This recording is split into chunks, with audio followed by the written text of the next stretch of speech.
Hello, this is Ryan Wickle Reviews, and today is episode 110/111, the 10th and 11th back-to-back episodes of Season 1, the two-parter finale, double feature. As I said last time, this is going to be, because it's a two double feature, it's just going to be one video. So, this is a long episode. It's two different, episodes pretty much in one. So, yeah. It starts, first time we see a recap, the first 9 episodes of the season, saying what happened, who got eliminated. This is a thing that shows up a lot in the early seasons, and I really wish they had it in other seasons. In season 4, I remember I was watching with friends, and they just joined at the very end, and I got to see pretty much what happened the whole season, which is really nice. I think it happened with season 6 too. So I really like it when they have the full recaps at the beginning. You can also remember all the people at the beginning who are very forgettable. Sorry, Carol Ann and Jeff. But no one remembers you. Except for being like the first people out. Yeah, so recap. All great there.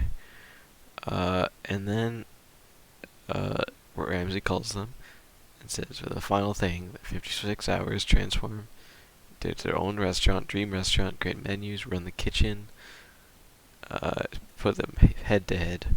They have the big reveal with the curtain, and they're off. It's pretty fast paced, especially it's like for season 1, fast paced. They introduce John Janavs, I don't know, and it's the first. It's the first time we're getting to see the create your own kitchen, which we only see in the first 5 seasons. It's a little disappointing, because it's really cool. I loved it in season 4. Season 5 was really funny. Danny's kitchen was great. Yeah, the first time we see it, and it's great because it's their own restaurant. But I think what made them stop is that seasons 1 to 5, it was just your own restaurant, whereas from on that, it was just you head chef at one of Ramsey's restaurants. So there's not much creativity in being a head chef at someone else's restaurant. But yeah. So Ralph decides to go the cozier design. It's inviting. It's he's there for it's promoting good times. It's warm. The best way I can put it. Michael's kitchen is sleek. It's minimalist. It's uniform. It's square, but not in a bad way. And I think this is a really good reflection of their two cooking personnel and how they are cooking. Ralph's is traditional dishes with backstory and everything. Michael is clean dishes, which are top notch, and they're both equally great. So I think that's cool. Similarly on the menus, Ralph has a very traditional classic one with Italian twist on it. He puts his Italian on it. The restaurant making. There's always one person has a problem, and I find this is weird. Spoiler alert. It's always the winner who has the problem. Christina season 4, Heather season 2, I think. Danny season 5. They all just have problems when they're making it. And here, Michael not having enough wallpaper. Classic. Yeah, so there's not enough wallpaper, they have to order more. It makes it seem like it's going to be a big issue. It does not. Or at least we don't get to see why it's a big issue. Because it's not an issue for the chef. It's they tell him to do the thing, and then it's the problem for the construction crew and the job. Sorry about that. That was... that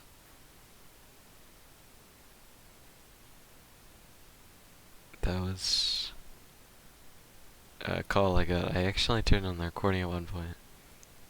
Doesn't matter. It's fine. It doesn't matter. Yeah. So that brings us to the final signature dish challenge. They take the signature dish for the restaurant, and they make it, not for Ramsey, but for his people on the street. This is the first time we see, like, the final challenge to decide turn order. It's for sure, I want to say they did the same thing in Season 2, but I'm not 100% sure. After that, they got rid of it. I know because in Season 3 they had Michael and Heather both, judging the dishes in the big thing with Rock and Bonnie. Yeah, so Ralph uses his charisma. He's like a salesman. This is funny. He mentioned in the previous episode he was a server at one point, so he's good at selling dishes and guiding people through their dining experience.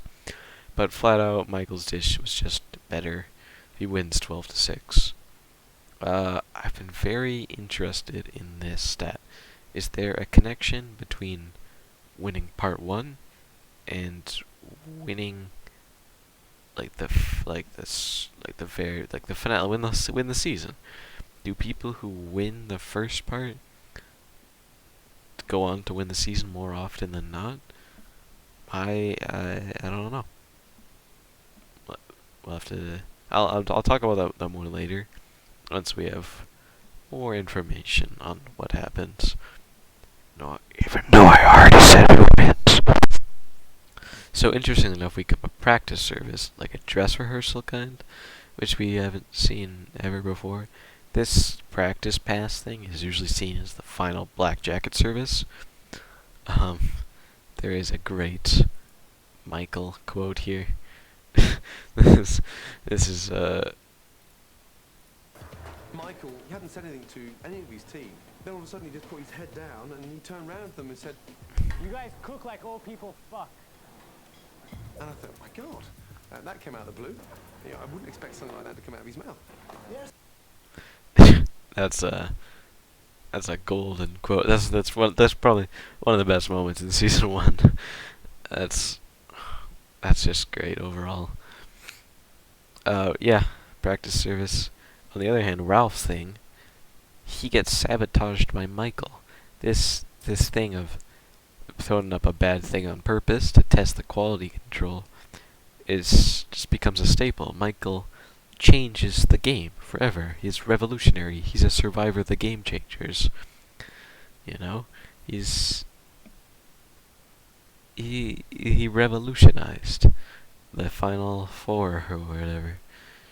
I think that's really cool how they took what Michael did and they implemented that into every other season. We don't get to see it now, like in the final service or anything. It's a shame because Sous Chef Scott is really funny when it comes down to the fake dishes. His acting. He's like, "Oh, the crab risotto has got lobster in it." I'm like, "No, it's lobster risotto." "Oh no." Classic Sous Chef Scott. Okay, team selection. This is the moment where you can tell who's gonna win really easily, because Ralph completely throws at this point. He doesn't choose Elise at any point. People come back: Andrew, Wendy, Dubry, Jessica, Elise, and Elsie. So, Ralph, Michael picks Jessica first. She was in Final 3, makes sense. Ralph picks Andrew next. Alright. Would have chosen someone else personally, but okay, as long as you make another good choice. Michael then chooses Jimmy. They're close. Jimmy made it to Black Jackets, I think. Yeah. So, decent choice. Then Ralph chooses Wendy over Elsie. Like, that doesn't make any sense. Elsie made it to Black Jackets. She was one of the best chefs. Wendy thought that cold water boiled faster than hot water. Okay, whatever. Michael chooses Elsie. The last pick for Michael's team is Elsie, which blows my mind. Because Elsie should have been pick 1 or 2. And then Ralph gets Dewberry, which is a little of an iffy person to have. But he chooses Andrew and Wendy over Elsie, which is insane. It's nuts. Anyways, I digress. Before service, there's a few hiccups. Ralph keeps calling Jean-Philippe Jean-Pierre, which comes to my favorite Jean-Philippe. Jean-Philippe was great this season, all around. The cutting up the salad moment, he had ordered the pizza guy kind of fight him, ordering the pizza, the doctor the music with his finger. This moment probably takes the cake, honestly. Ralph keeps calling him Jean-Pierre. He's like, Jean-Pierre, come do this. And he's like, if you call me Jean-Pierre one more time, I will kill you. He threatens to kill Ralph. He keeps calling him Jean-Pierre. Great. Again on Ralph's team, Andrew cuts his thumb real bad. He had to go to the medic, got taken to the hospital. Really bad news for Ralph's team. Ralph says, yeah, I'll do his station as well as run the pass. Which Ram's like, but, just in time. Andrew comes back. And, everyone's like, yay, Andrew. That's probably the happiest anyone has ever been to see Andrew ever. Okay, going on to service. Michael, at the beginning of apps, yeah, he gets slowed down at the beginning because of Jessica and Jimmy, but he still manages to send out his apps. It's starting out rocky, but he definitely builds his momentum running the pass. On Ralph's team, Wendy's making mistakes, which takes Ralph away from the pass and onto Wendy's section, which slows down sending things to the kitchen, and it worries Ramsey that Ralph is staying away from the pass. Elsie's salad in the dining room. Someone finds a piece of plastic in the salad. Michael threatens to kill Elsie if that happens again. Jessica, who's also not super happy about being on Michael's team, snapbacks at him, so tensions are rising in the Michael team. He does defuse, though, and he manages to calm people down just a little bit and manage to keep them together, at least for the end of service. Dewberry was caught by Ralph cutting fish stock and spaghetti when you're not supposed to, and Dewberry started feeling faint. He started feeling like he's about to pass out. He's like seeing stars. He's all hot and all that. He leaves and sits down, and he's like unsure if he'll make it back. And then Andrew comes to save the day twice, in the same episode. He goes to he goes to Dewberry, and he gives him a pep talk how he can do it. And Dewberry returns to the kitchen. Ralph says, "You're my rock of Gibraltar." And he says, "I'd rather you call me Brad Pitt's wife." Classic Dewberry. Dewberry is fun, even if he's not the best cook. At least, honestly, for this service, he was really good. Like, he really only had that one bad moment. He had a good sea bass after this, which is great. But yeah, Dewberry did really good this service, which is a nice change of pace. Yeah, they both finished really well. At the end, the announcement, Ramsey said that they both had a 90 and a 94% return rate for all their customers, which is really incredible. This is like the best service I think they've had on the show up to this far, and it wasn't under Ramsey's leadership, which is funny. Season 3, there's a post-credit scene of Giovanni where it's like, yeah, Rock was really great. He led us to service. We never done that with you, Ramsey. So, Rock was able to do that, implying that Rock is better than Ramsey, which is really funny. Giovanni. Oh, man.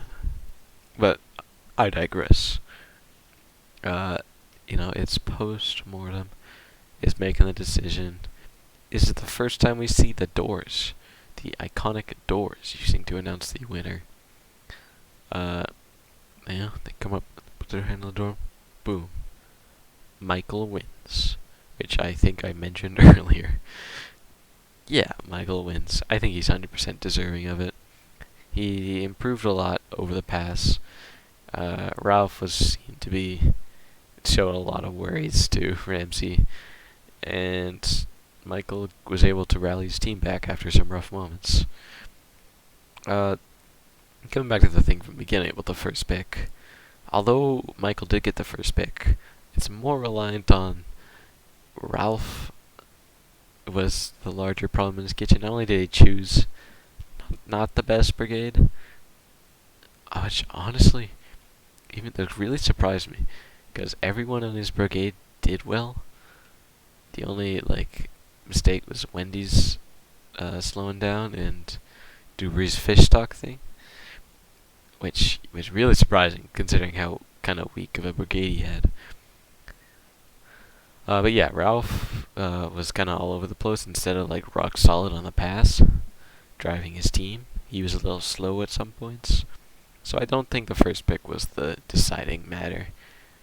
Even though Michael's team also had good, Elsie was rock solid. She was great, and still got picked second last. Oh well. Yeah, he's got Michael gets that opportunity. It's great. Michael deserved it. Ralph is fine. He took the loss with grace. Michael proved himself, and yeah. This was Ramsey's quote. Ralph was great tonight, but Michael deserved to win because his creativity and standards are simply on a higher level, and I accomplished my goal of turning an unknown into a master chef, and that has to be the perfect way to close Hell's Kitchen tonight. And I'm fucking out of here. Great way to end the season. It's, for the first season, this is a great, fast-paced, packed episode. A lot of things happen. My notepad page is long. Yeah. For a first finale, double jointer. This was a great episode. This is a great finale. Probably the best episode of the season up to this point, honestly. So yeah, next time we'll be starting season 2. It's exciting. That does it for season 1, which is great. Season 1, Arrivederci. Season 1 altogether, it was really interesting. It has a slower, more human pace. You can tell how much less scripted it was than other seasons, which I really appreciate. Yeah. This was great episode. Great way to end the season. Season 1 overall was decent. It was more interesting it's more interesting as a retrospective thing, if you've watched other seasons, than to watch this one completely new. If you want peak Hell's Kitchen, watch season 6. Watch season 11. Those are season 6 I think is the best cast, as well as season 4 in my opinion. And then season 11 is the most over-the-top hilarious. Season 1 definitely has its charm. It's older. There's definitely a lot to it, and I highly recommend it if you've watched other seasons. Definitely a great season overall.